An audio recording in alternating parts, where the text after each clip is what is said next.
Uh, Hello everyone, my name is Parth Tandel and I'm currently pursuing PGDM General Management course here at XLRI Jamshedpur. I have gathered along with Vipin Chawla and many other esteemed leaders today for the Reenvision Conclave that is happening, and Vipin will be joining us as our podcast for our podcast today. First of all, thank you, Parth, for having me here. Yeah. And let's roll with your questions Sure, now. sure. So I'm going to start with introducing you, obviously. Okay, please go ahead. So Vipin is the Director and Chief Technology Officer at the Antara Senior Care Group, which is the company from Max. And he leads technology, strategy, AI, and many more things at Antara. He spent his career thinking hard about what technology is actually for, and just as importantly, what it is not for. So yeah, thank you so much for taking your time, Vipin. Thank you for having me here, It's great Parth. to have you. Yeah. I hope you've liked our campus. Loved it. And yeah, so I'll start with a very normal question. I mean, how exactly do you feel joining back at the campus after Humbling, as I said earlier. Yeah, it has yeah. been a very humbling experience. I don't remember when I was at a campus last time. So yes, it's good to be back in campus, meeting the new generation coming out, and your perspectives and how you see things. And I can say that we were never thinking on those lines. You guys are so much more evolved in your thought process, in your approach to how you handle life and challenges. Kudos to all of you. Thank you so much. I think the times are changing fast. They are definitely. Yeah, I realized it this time. Yeah, okay. So the flow is pretty simple. I'll ask some questions that I've come up with, and you can answer in whichever way or whatever duration you want to. Okay. Shoot. So I'll start with some foundational questions rather. So the first question is, you've moved across some very different corners of tech and business. What pulled you specifically towards senior care, which is where you are right now, and what is a space where it's a space where the human element is very important. So I would want to understand how exactly did you came across senior care?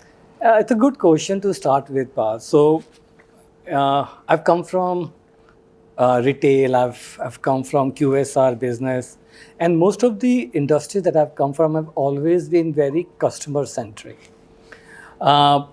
So coming back to India, getting into Antara in a senior living space, it's initially started as more tech than anything else.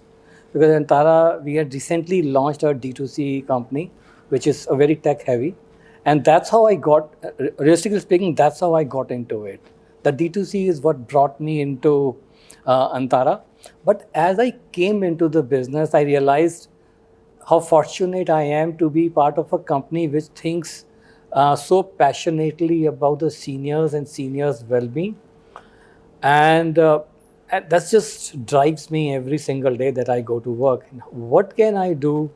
How can I contribute even in that little way that could help seniors be more comfortable and live a life of dignity? And I'm very clearly reaching that stage as well. So that's another motive for me to be part of this industry. I mean, yeah, obviously it's something that you keep hearing, but then it's not something very mainstream that I've noticed that people talk about this openly. But yes, it's a great thought, and yeah, I think that's a lot insightful. Second question is, so I am from a business development background myself. So the question is a little bit about that. Something that caught my eye is that you describe technology as a means to an end, and that end is business growth for you. So could you build more on this? How exactly do you see business growth and technology together? Like, which one do you weigh more? And yeah. See, for me and from my perspective, it could be very different from other technology leaders might think. For me, is business that comes first. Business is what should drive what technology has to offer. A lot of technology leaders think that this is the best tech in the market. Let's use this best tech and which will give best result to the business. The reality is very different from that. Reality is that sometimes that best tech is not what the business need. What business needs is a tech that works for the business, which is aligned with the vision and the pace at which the business is growing. And that is the most critical point when it comes to tech in a business. So I learned this the hard way, to be very honest with you. When I was in Thailand, I was running my own company. So I was into consulting, IT and MIS consulting. I had just come out from a very tech-heavy environment, and where I was a hardcore technologist. I was a techie. So when I got into consulting, um, my first two approach to my first two business opportunities that I had were very tech-heavy. And the kind of pushback that I got from the owners of those companies or the management of those companies was very strong.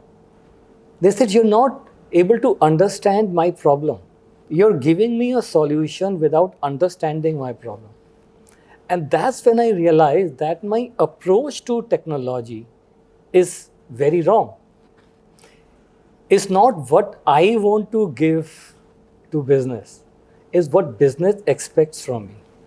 And whatever I am giving to the business, it has to be put up in a way that is scalable. So if my business is at 100 CR revenue, my tech stack should be ready for a 500 CR top line. Unless if I am just setting up my tech for 100 CR, what happens when my business reaches 200 CR? I'm not prepared for it. Then again, I'm either reinventing the wheel, I'm again spending more money, more capex into building new solutions, or I'm going to completely re-engineer what I did for 100 CR business. So why not set yourself up for that 5-year or a 3-year or a 5-year vision, and then start from here? Yeah, I think understanding the problem is something we talked about in the event as well. Okay, so the next question, so the next segment is more about your leadership style and resilience that we touched upon today. So I've noticed that you worked in different, it was tech, but then there were different areas that you were working in. So the next question is about that. Was there a time your usual leadership instinct did not transfer to a new industry? And if it was so, how did you unlearn something while adjusting to the new environment? I don't think that was ever a challenge for me. I've always been very flexible and very adaptable to the changing scenarios in the market. And I think as every tech leader has to be that flexible, because the technology is growing at such a high pace that if we are not flexible as technology leaders, we will be outdated and out of the market very fast. So, and because I'm always thinking of a business first. So my approach to every job or at a company that I have changed, every industry that I have changed, so as to say, has always been first to understand who my customer is. See, technology is not going to change. Tech is going to remain the same. Some of the nuances may change, the tools may change, but the root-based technology is not changing from industry to industry. What changes from an industry to industry is the customer. And I learned it very fast that for me to be successful in the industry that I'm going in, it is important for me to learn who my customer is and what does that success look like for that customer. So once I know my customer, I know what success is for my customer, now I can start building from there. And that's how the entire tech evolution happens. Yeah, that's a great insight. I think adaptability is one of the most required skill today. Yeah, okay, so the next question is something you've talked about as well, but then I'd like to extend it to a larger audience. You talked about how people lose trust through small signals long before they can even explain it themselves. So has there been a movement specifically at Antara or any organization that you've worked at that you've watched that happen in real time? And you know, if you had to ever rebuild all the trust or something from scratch? See, rebuild I had to do many times. I have been fortunate enough not to be in a position where that trust factor was challenged, at least not for my external customers. For internal customers, yes, probably multiple times it has happened that I probably be not able to meet the expectations of my internal customers, where then the trust gets impacted. Uh, but then that's part of growing up, right? That's part of getting better. If you're not going to make mistakes, we're not going to learn from those mistakes, right? Yeah. So, yes, so for me, trust is for my external customers is giving a solution or giving a system that gives them minimum friction. As long as I'm able to continuously eliminate the friction in for my end user, I think I am or my systems or my tools are getting better. They're improving every single day. Now, you cannot develop or design a system which is going to be 100% foolproof with zero frictions. But then it is important to continuously monitor what you are building and continue to learn from things that have been missed out. And then, more importantly, fix them and move on. And so this is something I've learned along the way as well, and my manager explained it to me at one point that fail faster so you can change faster. Yes. So yeah, thank you so much for sharing that. The next question is, behind your dashboards or behind your tech are real families on some of their hardest days because of senior care. So how do you personally carry that weight of? Actually, I would not call this a weight. If I call this a weight, then I'm making it a liability. Responsibility, Right? I think. It's my responsibility. Is what I am here for, right? So, and dashboards are just numbers. How people perceive those numbers, you and me could be looking at the same number, but the way we interpret those numbers could be vastly different. Thanks. So what is important is that when people are looking at the numbers, you have to find a way to bring them on the same page because they're talking the same language. They have a same narrative in front of them. And that is the hardest part of it. That's a great answer. I'll move on to the next segment. It's more about execution versus choices. So obviously this is also something we've touched up today. This is a two-part question. You said that real AI value isn't in advanced models or anything like that, but it's more in simple measurable application. So where was the same thinking helpful to you? Everywhere. And see, as I said, as long as you're thinking business, whatever you're deploying or whatever approach you're taking, it is always going to help your business go to the next step. If I am going to use a very high tech, I'll give you an example. You have to go from point A to point B. It's raining. What you need is a car. It doesn't matter. So if you are on a Camry will still take you from point A to point B. So why invest in a Merc?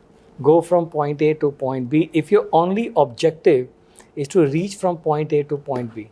If your objective is to reach in luxury, then Camry is not what you need. You need a Merc, right? That same approach applies to business, right? What does it that business, and I always say that, what is it that business needs? Give the business what it needs, but be ready for next 3 phases. So business does not need to see how many plans you have in place or what is the scalable models that you have in place. They don't need to see that. They need to see this is what they need, this is what they're getting. But as they go to the next stage, I should be ready for that next stage to happen. And then probably a more higher tech or advanced tool could come in picture. For me, AI works fine just now, for example. I don't need agentic AI right now. Why should I invest my resources in agentic AI? I will go onto the agentic AI when I have the right use cases and my business is ready for that. Only then I'll go there.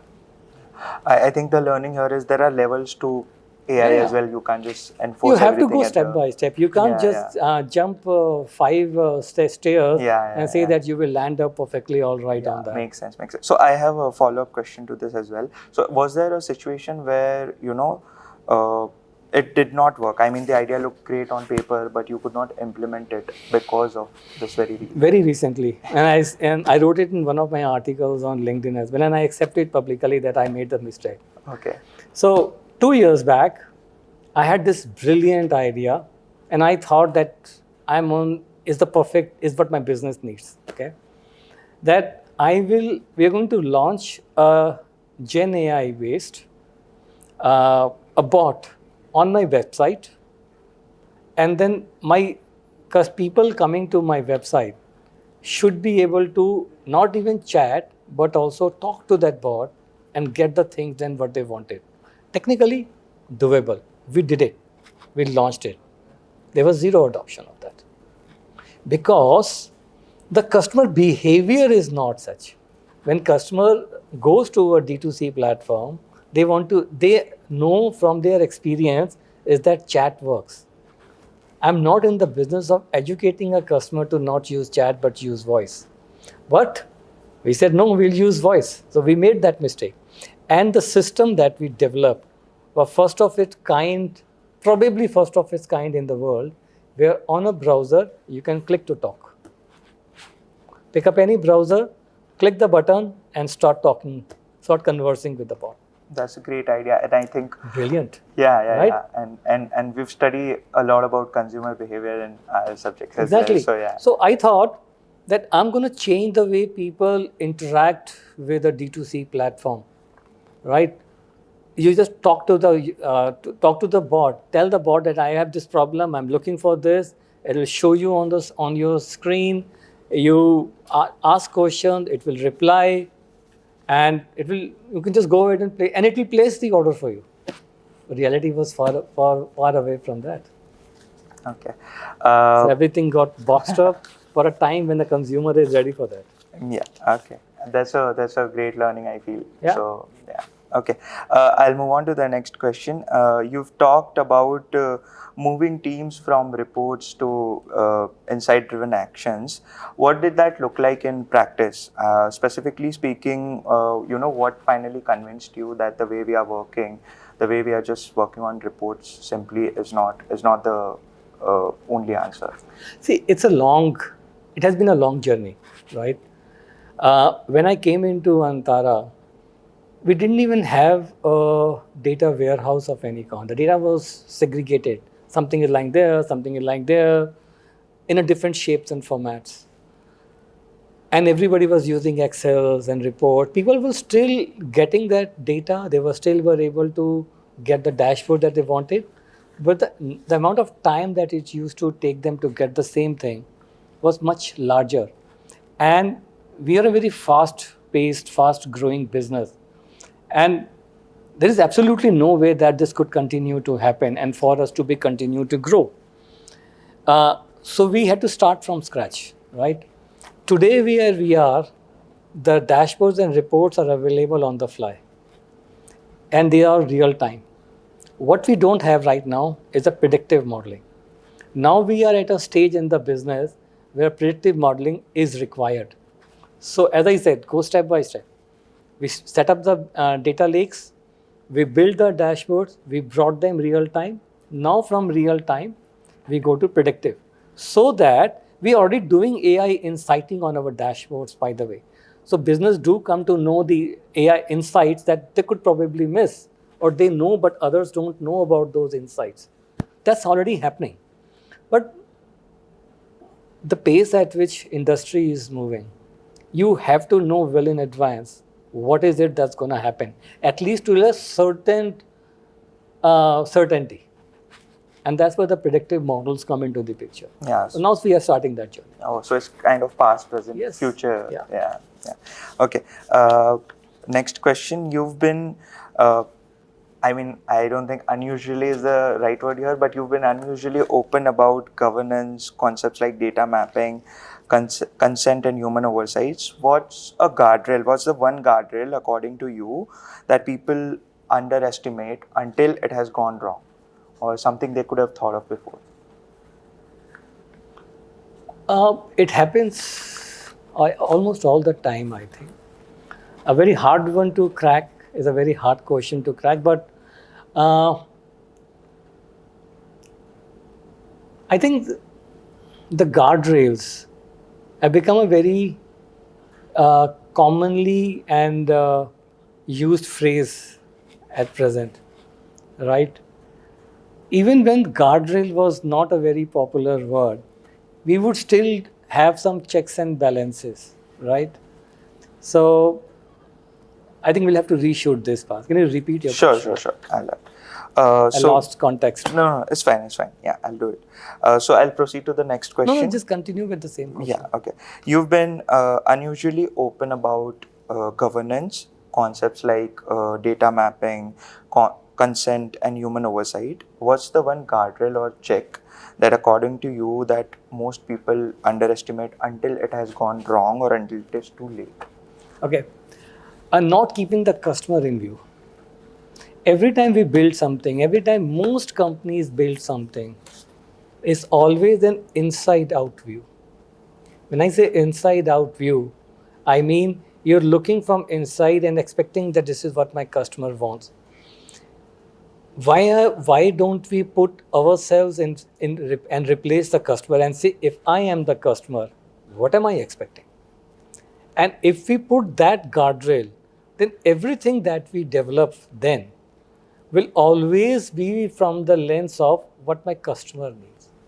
So the biggest guardrail here is, what is it that my customer needs? Not what I think my customer needs. What does my customer actually need? What is it that he's looking for when he comes to my platform? Yeah, I That's think the guardrail. that would put a lot of things into perspective, I feel. Yeah. Okay, I'll proceed to the next segment of the podcast. It's about dynamics and conflict resolution. So a very interesting question. I mean, I'm very interested in hearing your insights about them. So I'll start. When different functions like finance, operation, product, everyone gathers, and there are conflicting priorities, how do you get the room to actually align rather than just settling on paper? Because I've noticed in corporate that a lot of times these meetings close with a solution, but then that's the solution on paper. But how do you actually align them? I think in a corporate world, that is the hardest thing to be able to achieve. And honestly, I've not been able to do it yet. I'm being very honest. Yeah. But the effort always is, as I said, never think what is it that I want to give. Understand what is the ask from that function or from the user. Why are they asking for it? What are the pain areas that is ailing them? And mostly it doesn't work, but at least make an effort to put yourself in their shoes. So if my CFO is asking me for something and my team is saying, no, it's not doable or we can't do it, I would rather put myself in CFO's shoes, and I can't be a CFO, but at least I can try and put myself in his shoes, on his chair, and say, why am I asking this? And then start asking questions from there. Sometimes you realize that the requirement is a very, very genuine requirement. It's just that because we don't see that side as to where they are coming from, we think is something that is not a priority item. A simple thing like I'm doing so many reports my team is wasting so much time doing Excel reports. I don't want to do Excel reports. I just want everything on a dashboard. CFO doesn't have to know whether I'm able to do it or not, whether I have the required skill sets, I have the required tools to do it. It's not his problem. And I should not make this his problem. Understand where he's coming from. I may not be able to do it 100%, but even if I give him 50% of what he's asking for, that's 50% what he did not have. It's 50% time that's saved that was not being saved earlier. Baby steps is what I would say. Something is better than nothing. Baby steps. Yeah. And you don't just stop at that 10%, 20%, 50%. You continue to make it better until you reach his original ask. And by the time you reach there, he will have 10 more requirements. Yeah. So then you are always in that Yeah. cycle. To and fro.